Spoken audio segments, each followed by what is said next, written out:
ये तो जिस डाल पर बैठा है उसी को काट रहा है।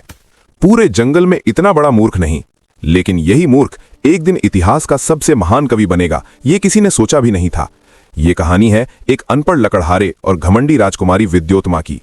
विद्योत्मा अपने समय की अत्यंत विदुषी और अभिमानी राजकुमारी थी, जिसने पूरे देश के बड़े बड़े पंडितों को शास्त्रार्थ में हराकर ये घोषणा कर दी थी कि जो उसे हराएगा वही उसका पति बनेगा। पंडित आते, हारते और अपमानित होकर लौट जाते, जिससे उनके मन में बदले की आग भड़क उठी।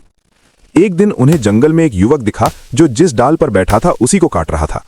उन्होंने सोचा इससे बड़ा मूर्ख कोई नहीं मिलेगा और उसे पकड़कर नहलाया, रेशमी वस्त्र पहनाए, माथे पर तिलक लगाया और समझाया कि शास्त्रार्थ के समय वो केवल इशारों में जवाब दे, मुंह न खोले। दरबार में विद्योत्मा ने एक उंगली उठाकर ईश्वर एक है का संकेत दिया, लेकिन मूर्ख ने इसे अपनी आंख फोड़ने की धमकी समझकर 2 उंगलियां दिखा दी। विद्योत्मा ने इसका अर्थ निकाला कि ईश्वर एक है पर उसके 2 रूप हैं।